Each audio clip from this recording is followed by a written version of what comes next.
जो गांव की झोपड़ी से निकलकर अपने किस्मत को, अपने भविष्य को, अपने खूबसूरत सपने को अचीव करना चाहते हैं।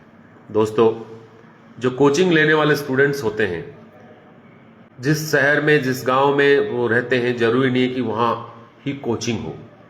अक्सर 20% स्टूडेंट्स को ये मौका मिल जाता है। जैसे आप कोटा के रहने वाले हो, कोटा में आपका घर है। आप सीकर के रहने वाले हो, सीकर में ही आपका घर है। दिल्ली के रहने वाले हो, दिल्ली में ही आपको कोचिंग मिल जाता है। जैसे चंडीगढ़, इंदौर, बनारस, बीकानेर, आपका देहरादून, इंदौर, मुंबई।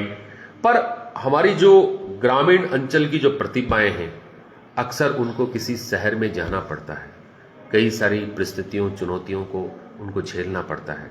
मैं उन गांव की गरीब किसान, मजदूर, श्रमिक के घर से निकली हुई विद्यार्थियों को कहना चाहूँगा कि ये परीक्षा आपकी भी है, आपके धैर्य की भी है, आपके विश्वास की है, आपके कड़ी मेहनत की है। जब आप आप ये समझे कि मैं इनको क्रैक नहीं कर पाऊंगा, तो याद रखना, जो खेती कर रहा किसान है, आपके माँ बाप, उनकी स्थिति क्या होगी। जो सरहद के ऊपर आपका ताऊ, आपका चाचा, आपका पिता बैठा है, जो देश की रक्षा कर रहा है हर परिस्थिति में, उन पे कैसा क्या होगा।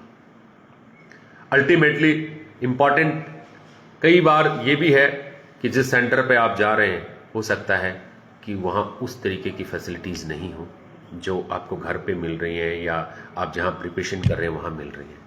उनको नहीं देखना है। आपको 3 घंटे मछली की आंख पे टारगेट रखना है।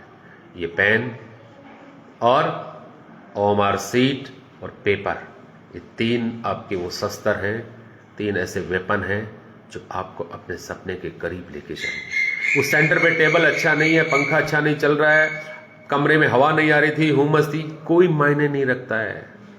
कोई चीज़ नहीं देखता है। सिर्फ आपके रिजल्ट को देखा जाएगा, और रिजल्ट आप खुद लेके आएंगे। वो कोई कोचिंग नहीं लेके आएगा। कोचिंग ने आपको साल भर पढ़ा दिया, 2 साल पढ़ा दिया, आपके टीचर ने पढ़ा दिया। वहाँ आपकी कोचिंग ये काम करेगी। अपने इस पे विश्वास करें, अपने मेहनत पे विश्वास करें। निश्चित रूप से आने वाले कल में आप बहुत अच्छा करेंगे।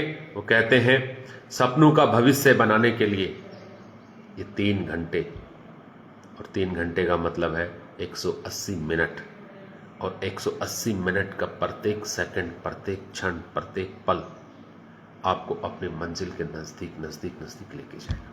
अगर किसी कारणवश से आप सेंटर पे अपसेट हो जाएं, पेपर के दौरान 2-4 मिनट का एक ब्रेक लें, खड़े होएं, वॉशरूम जाएं, पानी पिएं, फिर से अपनी ताकत को रिटेन करें, अपने कॉन्फिडेंस को कलेक्ट करते हुए आगे बढ़ें। बहुत अच्छे से अपनी ओएमआर शीट भरते हुए आप एक अच्छी, मैं कहूँगा एक अच्छी रैंक के साथ नीट 2026 में सक्सेस होंगे।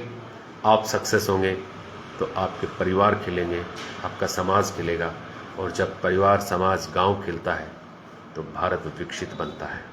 इस विकसित भारत का आधार ये हमारे करोड़ों करोड़ों स्टूडेंट्स हैं। मैं पुनः आप सबको, जो भी इस एग्ज़ाम्स में बैठ रहा है, इन अभिभावकों को, उन तैयारी कराने वाले टीचर्स को, डायरेक्ट इनडायरेक्ट सपोर्ट करने वाले शहरवासियों को, सबको धन्यवाद देता हूं, बधाई भी देता हूं, शुभकामनाएं देता हूं, और अभिभावकों को एक नसीहत भी देता हूं। पेपर कई बार बिगड़ भी जाता है, सब कुछ होते हुए भी।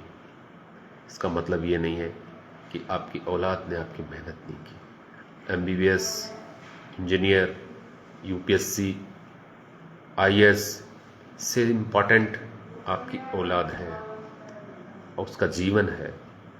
बहुत सारे बच्चे अपसेट होकर बहुत कुछ गलत कर लेते हैं। मैं उन स्टूडेंट्स को कहना चाहूँगा कि ज़िंदगी आपकी है, और इस ज़िंदगी के आसपास बहुत सारी फीलिंग्स, बहुत सारी मम्मी पापा, रिलेटिव, रिश्तेदारों की भावनाएं जुड़ी होती हैं। हारता तो वो है जो घर से निकला ही नहीं। आप घर से निकले हैं, सेंटर पे पहुँचे हैं, एग्ज़ाम दिया है जीत के लिए। अगर परिणाम मन मुताबिक न भी आ पाए तो इसका मतलब डिप्रेशन में जाने का या कुछ गलत करने का मानस अपने दिमाग से निकाल दीजिए। आज हारे हैं तो क्या हुआ, कल जीत जाएंगे। ये ज़िंदगी के रंग है दोस्तों, MBBS नीट क्रैक करना, IIT क्रैक करना एक जीवन लाइफ का पार्ट है, लेकिन लाइफ नहीं है। मैं पुनः उन सबको बधाई शुभकामनाएं के साथ अपनी बात को ख़त्म करना चाहूँगा। आगामी 3 मई का दिन आपका बहुत अच्छा हो, आपका पेपर बहुत अच्छा हो। All the best, all the best.